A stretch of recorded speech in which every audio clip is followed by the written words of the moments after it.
titulares. La defensa de Paola Pavón pidió que su defendida acuda a rendir versión por una investigación de peculado. Guillermo Churuchumbi vuelve a ganar las elecciones para la Coordinación Nacional de Pachacutic. La Corte Nacional de Justicia ratificó el arresto domiciliario del excontralor Pablo Celi. La red vial del país está en riesgo a causa del fenómeno de El Niño. Solo el 13% está en óptimas condiciones. Desarticulan banda de falsificadores de medicinas que operaban en varias ciudades del país. Expresidente del Partido Popular Catalán fue disparado en la cabeza en Madrid. Y en los deportes, Pervis Estupiñán se resintió de su lesión tras regresar luego de más de un mes de para.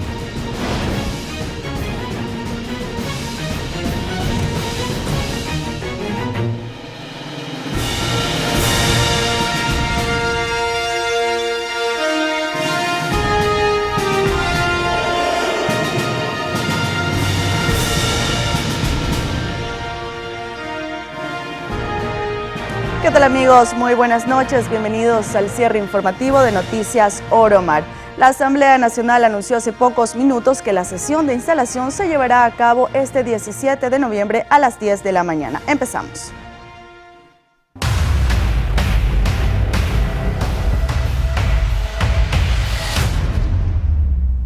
Empezamos contándoles que dentro de la investigación previa por el presunto delito de peculado que involucra al ex vicepresidente Jorge Glass y a Soledad Padilla, la Fiscalía General del Estado convocó a la prefecta de Pichincha a rendir su versión.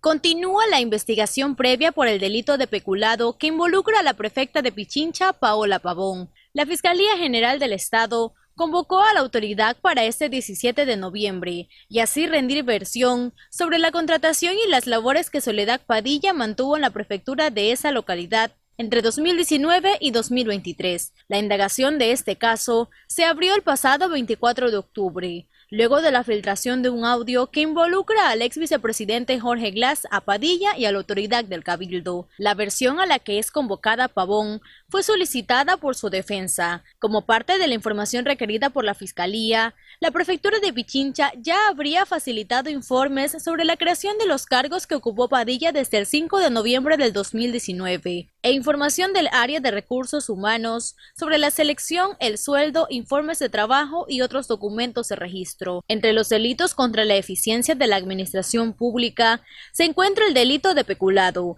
Los implicados en esta problemática podrían ser sancionados con pena privativa de libertad de entre 5 a 13 años. Katia Mero, Noticias Oro Mar. También les contamos que la Corte Nacional de Justicia acoge el pedido de Fiscalía y ratifica el arresto domiciliario para el excontralor Pablo Celi y su hermano por el presunto delito de cohecho en el caso Chinacam. La investigación señaló como autor directo al ex titular de la Contraloría, ya que habría encabezado una estructura que cobró sobornos a cambio del desvanecimiento de glosas. Además, se reveló que la empresa asiática habría entregado a Celi más de $1.300.000 para efectuar la anulación de la glosa.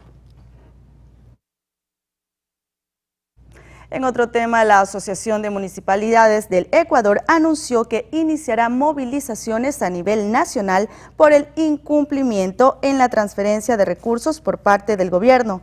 A través de un comunicado, la AME reiteró su reclamo por el recorte en las asignaciones de los presupuestos a los municipios y rechazó el comunicado del Ministerio de Finanzas en el que se asegura que se ha cumplido con dichas asignaciones.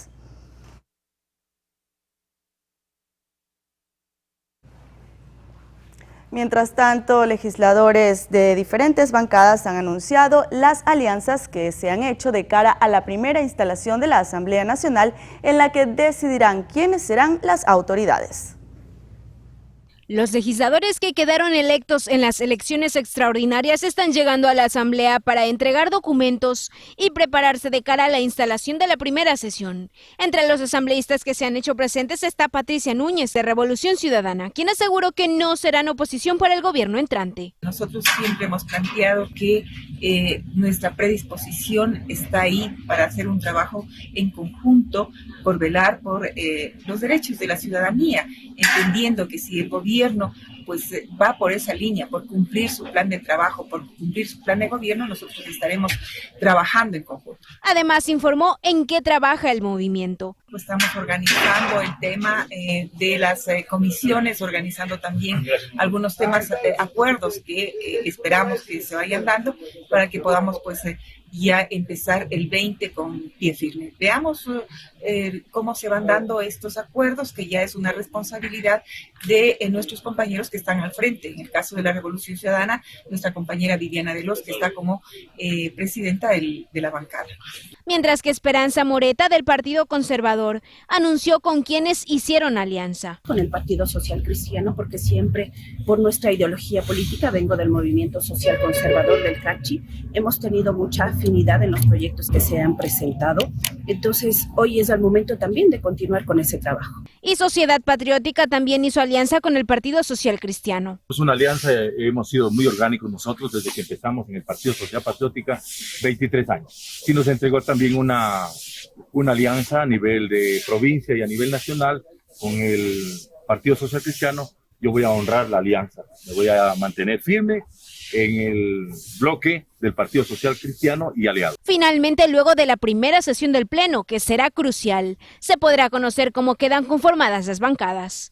Anaí Vélez, Noticias Oromar.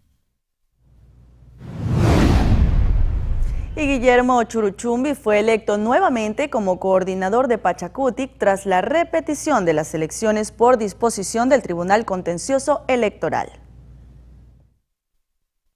Más de 1.300 militantes de Pachacutic acudieron a las urnas para votar por el representante del movimiento. La contienda se disputaba entre Guillermo Churuchumbi y Cecilia Velázquez, pero finalmente se decidieron por Churuchumbi, quien el pasado 29 de abril ya había ganado, pero por disposición del Tribunal Contencioso Electoral se anularon las elecciones. El primer congreso que se desarrolló el 29 de abril fue absolutamente con transparencia, de nuestra parte al menos. Sin embargo, el juez dio la razón y tuvimos que a ellos y tuvimos que repetir. En los resultados que tenemos aquí, de acuerdo a la firma del Tribunal Electoral del Movimiento Pachacutic, Guillermo Churuchumbi 451 votos. En la lista B de la señora Cecilia Velázquez de 416. El proceso se llevó a cabo en las delegaciones del Consejo Nacional Electoral en las 24 provincias y en 3 circunscripciones del exterior desde las 9 de la mañana hasta las 5 de la tarde. Exigir al Tribunal Electoral de Pachacutic y también al Consejo Nacional Electoral que se respete la decisión del pueblo. Hemos tenido una democracia interna del movimiento Pachacutic en esta segunda vez. Tras estos resultados, se prevé que este viernes se realice la proclamación oficial, mientras que para las impugnaciones se dará un plazo de 10 días. De lo contrario, el CNE procederá con la inscripción y registro de la nueva directiva de Pachacutic. Anaí Vélez, Noticias Oromar.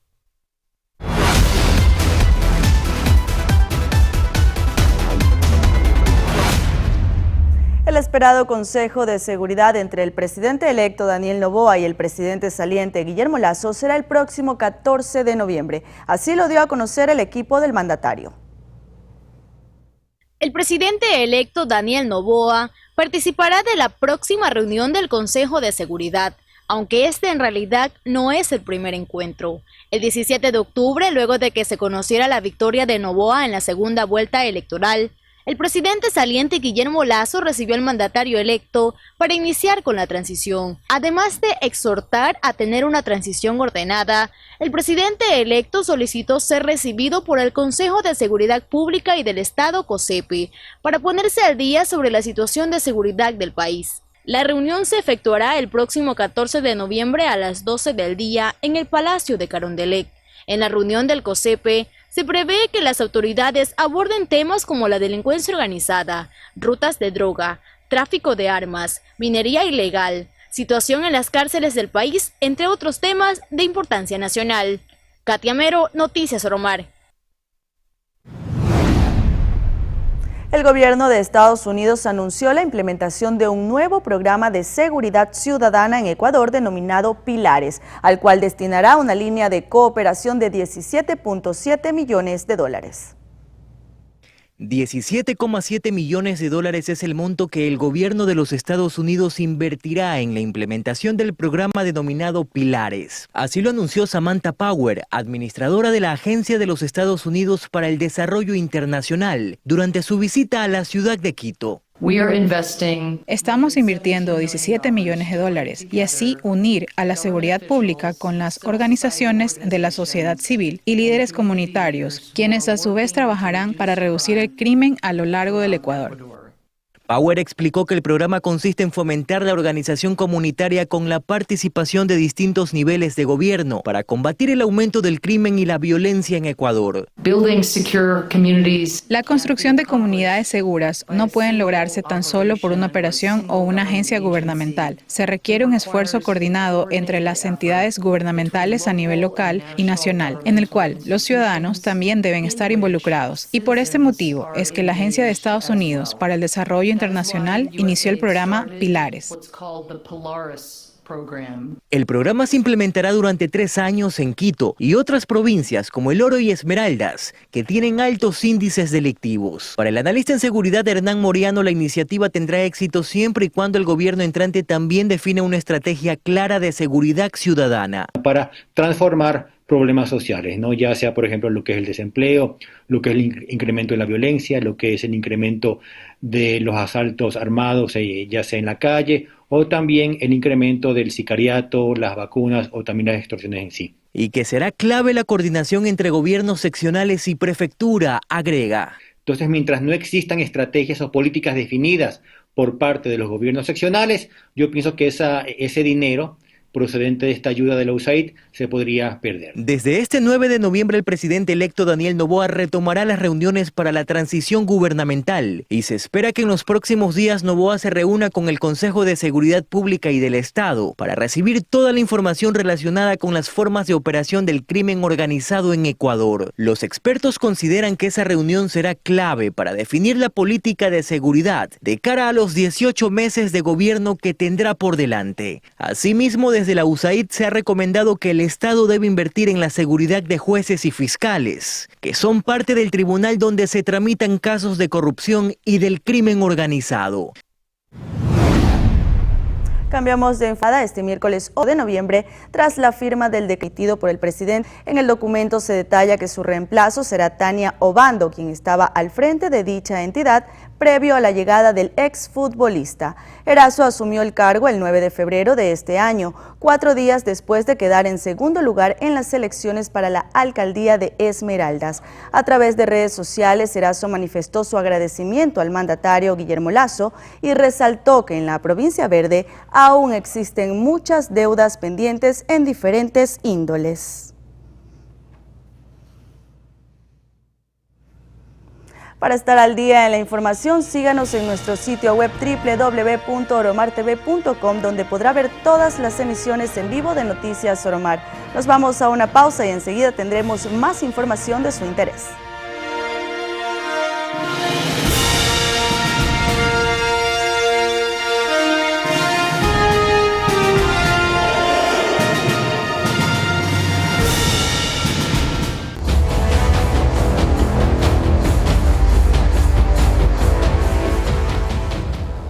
Gracias por continuar en nuestra sintonía. Representantes agrícolas solicitarán a la nueva Asamblea la fiscalización del proceso de importación de arroz, ya que aseguran que la producción nacional es suficiente e incluso cuentan con un excedente en caso de ser necesario.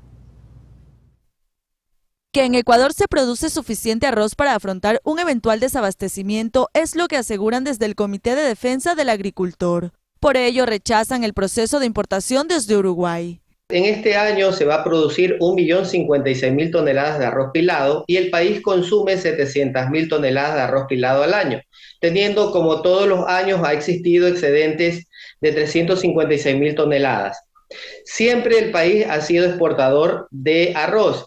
Y lo que nos molesta en este caso es que se generó un informe de parte del Ministerio de Agricultura donde decía que iba a haber escasez de arroz en los meses de julio y agosto. También denuncian que se estaría exportando arroz a Colombia de manera privada e ilegal, como un método para crear un falso desabastecimiento y así justificar la importación. los industriales están enviando arroz hacia Colombia de forma de contrabando, porque llegan los camiones y las tractomulas colombianas a las piladoras a llevarse el arroz. Obviamente ellos verán cómo lo pasan, pero es de conocimiento público que está existiendo este tipo de exportación. ¿Para qué? Para crear un falso desabastecimiento y poder justificar la importación de las 63.246 toneladas que está en el acuerdo COMEX. García señala que nunca hubo escasez a mediados de 2023, sino que se trató de un retraso de la cosecha por el invierno. Por ello, además de los recursos legales que han presentado, una vez que se instale la asamblea solicitarán la fiscalización del proceso de importación, pues afirma que es un perjuicio para los pequeños productores. Vamos a solicitar incluso hasta la Comisión de Desarrollo Económico, y también vamos a solicitar ante la Comisión de Soberanía Alimentaria y Desarrollo Agropecuario la fiscalización de este proceso de importación, que nosotros lo consideramos ilegal e inapropiado, porque es que la importación, como se establece en la resolución COMEX y como establece también la SENAE, le da libertad tanto a los industriales como a los centros, a las comercializadoras o las grandes cadenas de comercialización. Ellos pueden traer el producto y nosotros pudimos apreciar que en una cadena de comercializadora está existiendo una marca de arroz uruguayo que corresponde a la misma importación de las 15.000 toneladas. Frente a esta situación en la que, según ellos, las autoridades no han reaccionado adecuadamente ni para almacenar el arroz, pues los hilos del Estado estarían vacíos, ni para cerrar las fronteras y evitar que el producto se escape a Colombia, entregarán documentos al nuevo ministro de Agricultura para que se transparenten los procesos y se les dé prioridad a los 45.000 pequeños productores que abastecen el 70% de la producción nacional. Luego de agotar los recursos judiciales y en caso de no recibir respuesta, no descartan tomar otras medidas, como por ejemplo salir a las calles. Tania Loor, Noticias Oromar.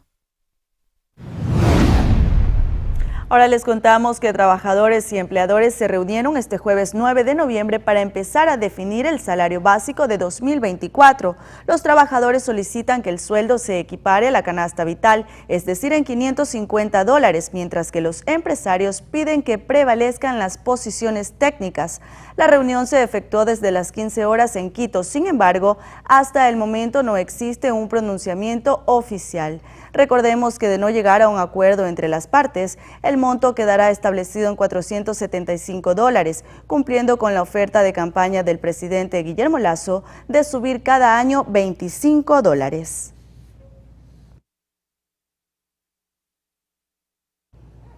Por otro lado, los cortes de energía eléctrica que iniciaron el pasado 27 de octubre de 2023 para enfrentar la crisis energética en Ecuador serán suspendidos durante el fin de semana, es decir, el sábado 11 y domingo 12 de noviembre. Así lo anunciaron las empresas distribuidoras de energía de Quito Centro Sur y la encargada del servicio en el norte del país. Sin embargo, los apagones seguirán vigentes a partir del lunes 13 de noviembre. Esto luego de que el país ya recibe energía eléctrica de Perú desde el pasado martes y de Colombia desde la semana anterior.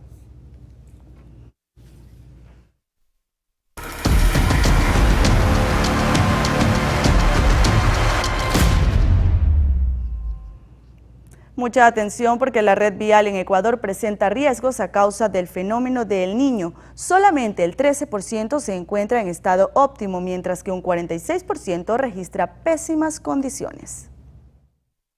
La conectividad de las vías del país está en riesgo ante la inminente llegada del fenómeno El Niño, donde de los 10.000 kilómetros de vías, no todas están en óptimas condiciones, y el evento climático pueden ahondar más en su destrucción en el Ecuador. Un 13% están en estado óptimos, mientras que un 46%, es decir, 4.600 kilómetros están en estado regular o en pésimas condiciones. Por ahora, los puntos críticos se han fijado en 4 provincias. En Chimborazo, en un tramo de la vía Alausí, Huigra y El Piedrero, y El Triunfo, que sigue cerrada y ahí emitía una alerta naranja. En Esmeraldas, entre los límites de la independiente Puerto Quito, donde el Ministerio de Transporte espera inaugurar un puente de 120 metros. En Napo, la vía del Charco Largo, Agrio está cerrada. En el mismo sector, pero en los túneles del Coca-Cola-Singler está colapsado el puente Ventana 2, mientras que en las vías en estado regular se encuentra Esmeraldas, un tramo de la vía Esmeraldas-Quinindé, en Manabí, la vía Calceta-Tosagua, mientras que en la vía Baños-Puyo se realizan vías de rehabilitación. Mientras que dentro de los efectos climáticos en nuestro país, el Ministerio de Salud creó un plan para evitar la propagación de las enfermedades que podrían incrementarse por el fenómeno del Niño, como la influenza, el dengue, la leptospirosis y el chikungunya,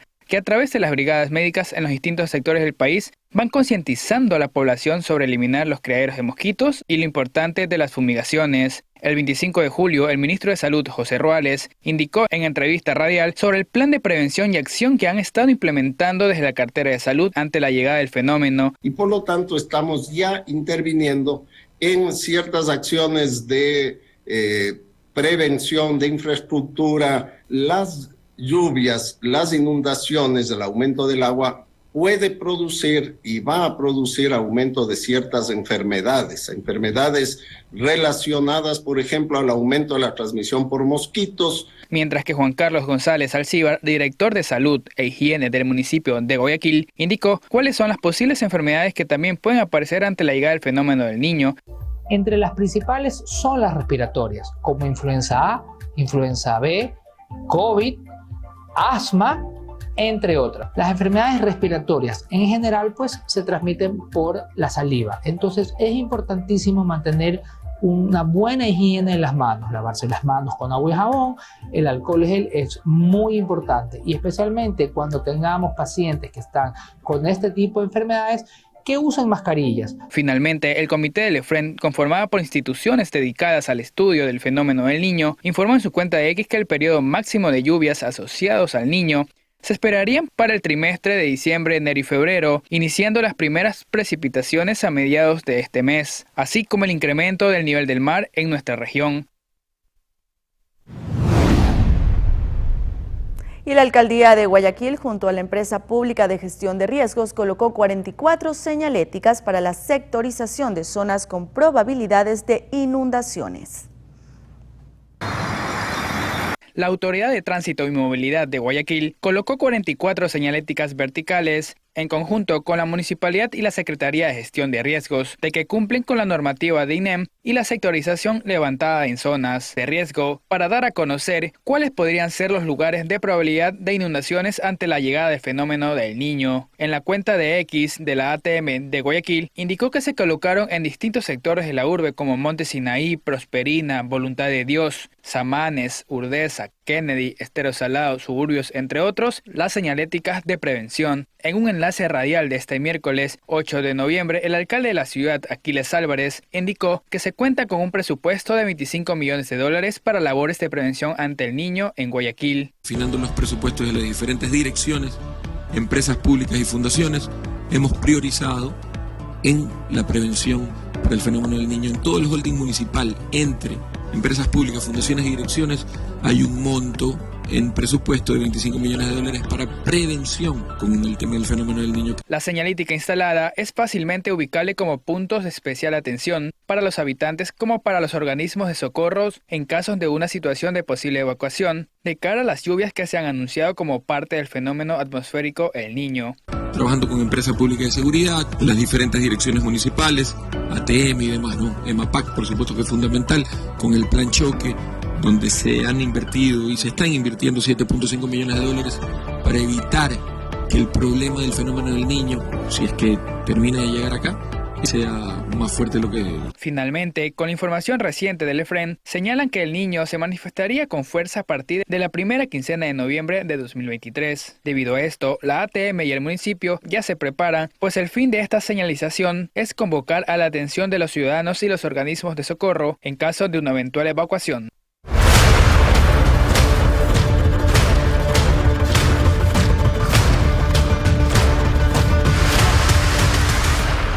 La Policía Nacional desarticuló una banda dedicada a la falsificación de costosas medicinas para personas con enfermedades terminales.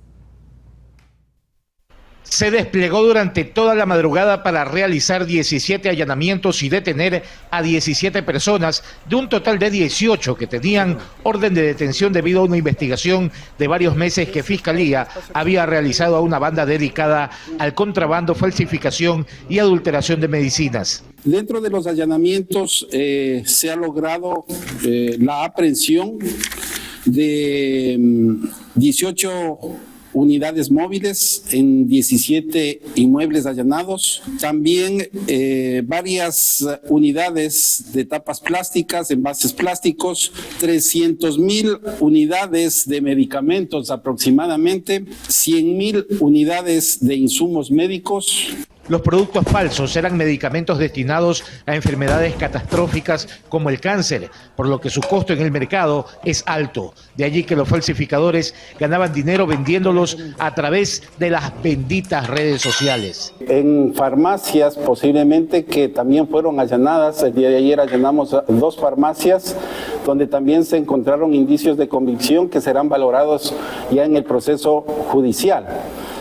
También se expende este tipo de medicinas a través de las redes sociales, ubicando a los ciudadanos que por necesidad de su salud buscan precios económicos para acceder a las mismas. Un laboratorio clandestino fue allanado en Mucho Lote 2. Así también se decomisó una gran cantidad de material impreso, como cajas con fechas de caducidad que se sospecha eran utilizadas para engañar al consumidor.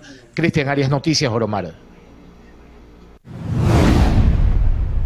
Con la presencia del ministro de Salud, José Ruales, y del alcalde de Guayaquil, Aquiles Álvarez, se inauguró Expo Salud, el primer congreso médico internacional en el que expondrán profesionales de más de 7 países. Talleres, conferencias magistrales y charlas educativas están programadas como parte de la llamada feria más importante del Pacífico en materia de medicina. La Junta de Beneficencia de Guayaquil, próxima a cumplir 136 años de servicio, impulsa Expo Salud. Quería aprovechar este momento para felicitarlos y cuenten siempre con nuestro respaldo, con toda la estructura del municipio de Guayaquil. Y usted sabe, presidente, que lo decimos de corazón, a todos los médicos y profesionales de la medicina de diferentes países, a todos los de la industria de la medicina, cuenten siempre con Guayaquil, bienvenidos y disfruten. Un abrazo grande. Temas relacionados a diabetes, obesidad y nutrición son los más requeridos por el público interesado. 15 expositores internacionales, así como 30 ecuatorianos, abordarán esas especialidades. Según la última encuesta STEPS que realizamos, el 7.8% de la población tiene hiperglicemia entre 100 y 125 miligramos por decilitro, que aumenta el riesgo de desarrollar diabetes mellitus. Vamos a pasar aquí en vivo lo que está pasando en el Hospital de Especialidades Pulson, en los quirófanos. Lo que estamos haciendo allá vamos a pasarlo a los estudiantes y participantes del Congreso. El Congreso estará abierto hasta el 11 de noviembre en el Centro de Convenciones de Guayaquil. Cristian Arias, Noticias Oromar. De esta manera hacemos una nueva pausa comercial, pero manténgase en nuestra sintonía porque en breve retornamos para revisar algunos sucesos acontecidos en las últimas horas. Ya volvemos.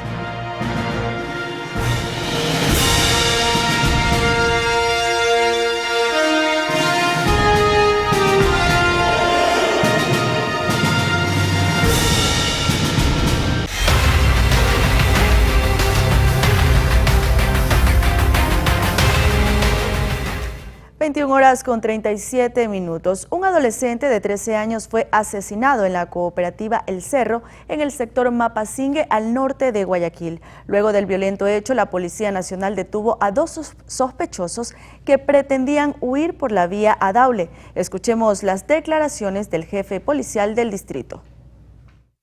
Menor de edad había recibido disparos de armas de fuego, que en este momento conocemos que ha fallecido en el lugar, en el sector de Mapasingue Este. Es alertado el grupo de operaciones motorizadas del hecho e inmediatamente se arma un operativo cerrojo para dar con los posibles causantes. Producto de este operativo y con la ayuda de la ciudadanía se logró localizar a 2 personas de sexo masculino mayores de edad quienes a bordo de una moto se encontraban en franca huida por el sector de la vía Daule. El personal del Grupo de Operaciones Motorizadas, haciendo uso progresivo de la fuerza y también con las operaciones policiales respectivas, realiza la detención de estas dos personas, quienes tendrían directa relación con el hecho, también por la presencia de varios testigos que los reconocen como los causantes del hecho delictivo. Un hombre fue asesinado en Guayaquil aparentemente por no dejarse extorsionar, mientras que en Portoviejo una mujer perdió la vida tras ser baleada en los exteriores de su vivienda. Guayaquil sigue siendo escenario de muertes violentas. En horas de la noche, un hombre fue asesinado presuntamente por no pagar las famosas vacunas. Este suceso ocurrió en las calles 13 y Pancho Segura. Sicarios llegaron hasta un negocio de comida rápida y abrieron fuego sin contemplación.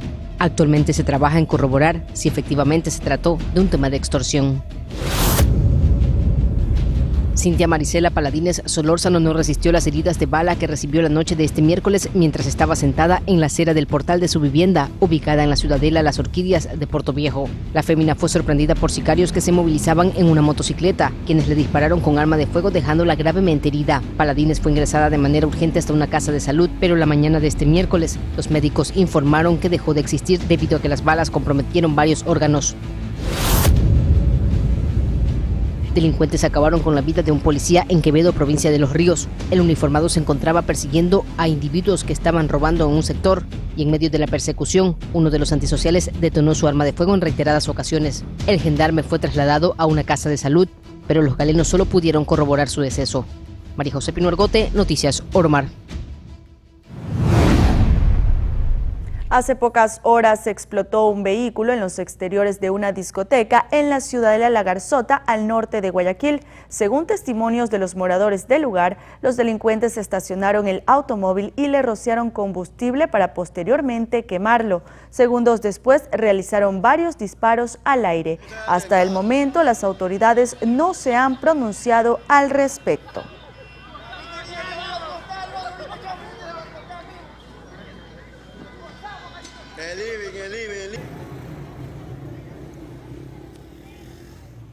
Y dos atentados estremecieron a quienes habitan en el sector Nueva Prosperina, al noroeste de Guayaquil. Presuntos extorsionadores atemorizaron a los propietarios de dos negocios que se niegan a pagar el dinero que se les exige. Fue en horas de la madrugada en que a dos negocios de la Nueva Prosperina les aplicaron la bomba. Explosivos que ocasionan daños materiales para que los dueños del negocio se asusten y paguen la vacuna. Ese es el modo en el que operan los grupos delictivos. Uno de los ataques fue un local de venta de materiales de construcción. La explosión se escuchó como a las 11 de la noche. Fuerte, claro, pues todo lo que es Nueva Prosperina está afectado con este sistema de la vacuna. Este de aquí es que no quería pagar ni el del tía. No, el del tía. También pagan, ellos ya pagan, por eso dejaron tranquilo. Justamente en ese rato yo estaba media dormida y al rato me desperté y por la explosión. ¿Qué se imaginaron ustedes? Lo de siempre, bomba por las vacunas. No es la primera vez que ocurre. No se escucha. Ese rumor, al parecer, sería una amenaza de extorsión. Sí puede ser que sí, porque como ya fue tía, fue el tuti, fue alguno, entonces es de ley que tienen que ser vacunas. El otro ataque fue dirigido hacia un micromercado de carnes, cuya puerta quedó perforada tras la explosión. ¿Qué le pediría a las autoridades? ¿De qué manera podemos acabar con esto? Realmente ya haya bastantes policías, así como estaban los problemas en los militares, que haya bastantes batidas, porque realmente en la parte de arriba se ve que hay de las policías que se estacionan, por arriba sí pasan, pero por aquí no. Claro, porque cómo va a estar tranquilo uno con esto que está pasando. ¿Qué hace que uno hable si no hace nada? Pues no podemos hablar nada, porque no pueden darse nada a uno mismo. Pues. Vecinos y dueños de negocios aledaños aseguran que la mayoría de establecimientos ya están sometidos por los extorsionadores. Aquellos que no sufren ataques es porque hace rato que pagan puntualmente. Cristian Arias, Noticias Oromar. En el suburbio de la urbe porteña, 2 sujetos armados ingresaron a un local comercial para amedrentar a un cliente que se encontraba cancelando su compra y a su vez los trabajadores del establecimiento. Menos de 2 minutos les tomó a los delincuentes apoderarse de la ganancia del día y de las pertenencias del ciudadano. Luego de guardar lo robado en una mochila, la dupla delictiva huyó del lugar. Ahora les contamos que la audiencia preparatoria de juicio por presunto lavado de activos contra Wilder S., alias Gato Farfán, y otros procesados estaba prevista para este miércoles 8 de noviembre. Sin embargo, fue diferida por pedido de las defensas de los implicados. Así lo dio a conocer la Fiscalía a través de su cuenta de X. En este caso están procesadas 5 empresas y 11 personas, incluido Farfán, quien supuestamente sería uno de los mayores narcotraficantes del país.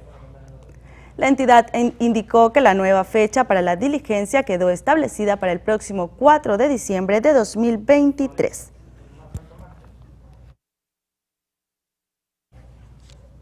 Y estudiantes de la Universidad de Cuenca protagonizaron una marcha pacífica para exigir celeridad en la investigación sobre el caso de la joven Abigail, desaparecida hace mes y medio. 1 mes y 2 días han transcurrido desde que Abigail Suplihuicha fue vista por última vez en su domicilio ubicado en la calle Galápagos e Imbabura. Autoridades informaron en su momento que las investigaciones se mantienen en reserva para obtener resultados efectivos. No obstante, para los allegados de la joven, el proceso se ha estancado en los últimos días. No tenemos una respuesta y lo que esperamos nosotros realmente es que tal vez ella, como gobernadora, como representante nuestros aquí a nivel de la SUAY, como mujer, también tome todas las acciones que crea pertinentes para poder dar respuesta, porque estamos cansadas de vivir en la inseguridad, en la zozobra, en la incertidumbre. Minutos después de arribar al lugar, representantes de la Facultad de Ciencias Médicas ingresaron hasta la gobernación de la SUAY para dialogar con las autoridades delegadas. Aunque el caso lo maneja el jurisconsulto de la universidad, compañeros y amigos de Abigail exigen una respuesta concreta. Ya es un mes desde que nuestra querida compañera Abigail, estudiante de la Universidad de Cuenca, ha desaparecido y lamentablemente no hemos tenido respuesta por parte de las autoridades. Si no tenemos ningún indicio de Abigail, ¡nos falta Abigail! Por parte del establecimiento educativo seguirán las marchas y plantones para pedir celeridad en este caso, que ha conmocionado a los cuencanos por el misterio de la desaparición.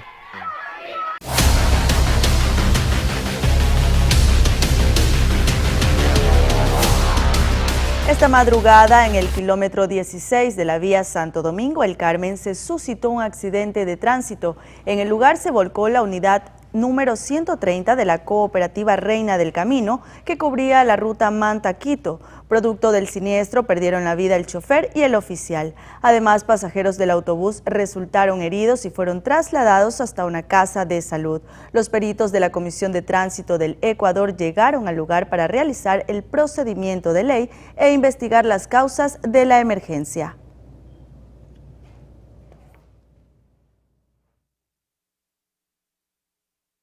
Sí, amigos, gracias por compartir con nosotros cada noche. Buenas noches.